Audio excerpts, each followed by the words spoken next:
the video on transistors, we can look at a new component, which is the operational amplifier, or the op amp. Now the op amp is a 5-terminal device where we have 2 inputs, V plus and V minus, 1 output, and then we have this Vs plus and Vs minus pin, where V plus is your non-inverting input and V minus is your inverting input. And V plus and V minus are used when you have positive and negative feedback. Now V out is obviously our output, and Vs plus and Vs minus are actually the positive and negative power supply that we connect to the op amp. Now when we talk about feedback, what we are saying is that for positive feedback, we would have V out somehow connected to V plus, and for negative feedback, we would have V out somehow connected to V minus.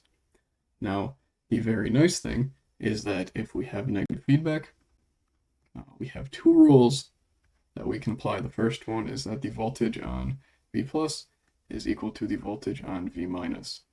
And the second rule is that there is no current that goes in or out of those input pins. And we can use this for all of our circuit analysis, which allows us to look at the first op amp configuration, which is the inverting op amp. Now notice we have negative feedback through this resistor R2, so we can apply the rules that we know. So we see that V plus is equal to 0 volts since it is tied to ground, which means that this node right here will be 0 volts. Now we can set up a KCL and just say that the current going into this node is equal to the current going out. We can start it with the current going in, which would be V in minus 0 over R1.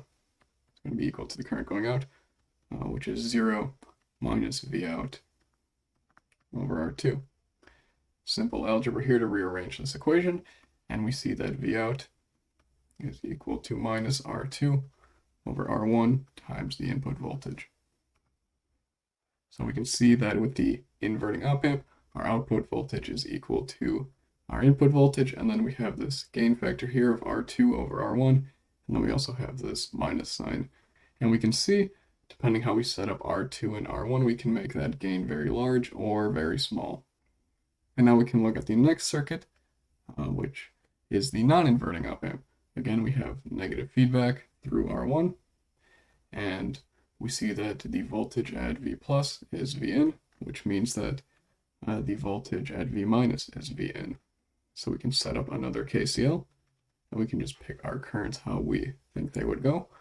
So we're going to have an input current equal to the output current. Remember that no current goes in or out of these terminals.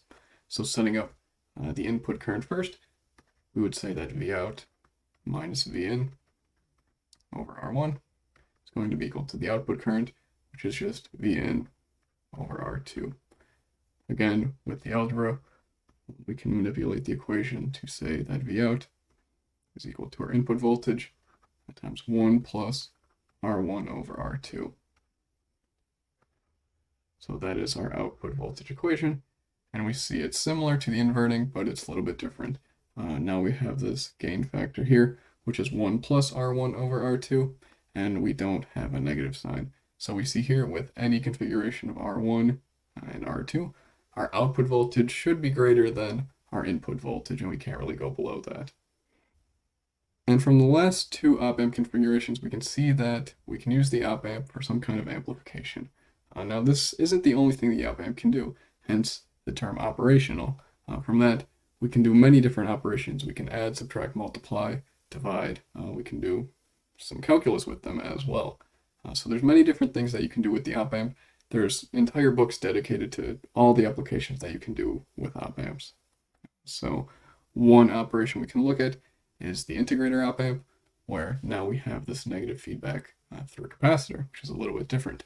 But we see that it is similar to the inverting op amp, where we have V plus is equal to 0, so V minus is equal to 0 volts. And we're going to label the current a little bit odd here, but we know that KCL is self-correcting. So we are going to say that this is our input current and this is our output current. We're going to start with the output current, which is just 0 minus V in over R, and that's going to be equal to the input current, which we know is the displacement current for the capacitor, which is equal to IC. From the capacitor video, we know that the displacement current is equal to the capacitance times the time derivative of the voltage. Now, what is the voltage here? Well, we have V out going to 0 volts, so we know that this V will be V out. Now we can rearrange this equation to say that the time derivative of the output voltage is equal to minus 1 over RC times the input voltage. What we can do, we can integrate on both sides and say that V out is equal to minus 1 over RC, and then we have the integral of V in with time.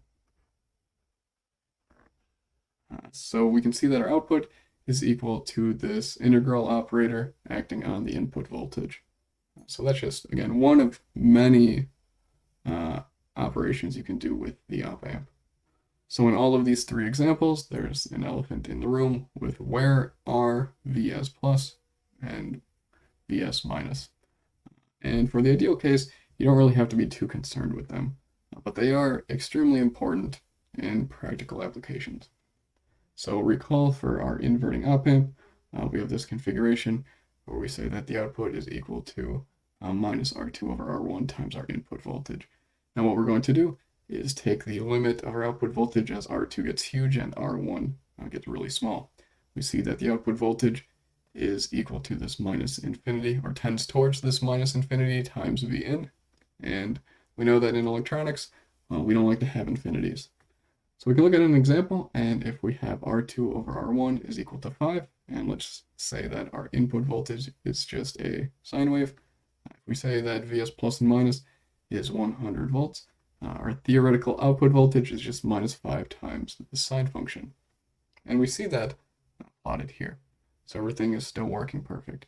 But if Vs plus and Vs minus, if they are equal to positive and negative 3 volts, and we have the same configuration of the resistors and the input voltage, our theoretical output should again be minus 5 times the sine function.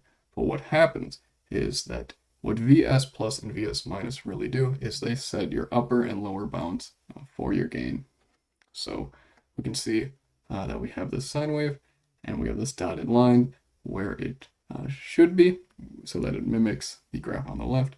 Now, because Vs plus and Vs minus are plus and minus 3 volts, what happens is the signal is actually clipped, and the highest output we can get is minus 3 and positive 3 volts. So we lose this dotted line section, and we call that clipping. Next time, we're going to look at another application that we can actually do with FETs, and that will be looking into logic gates.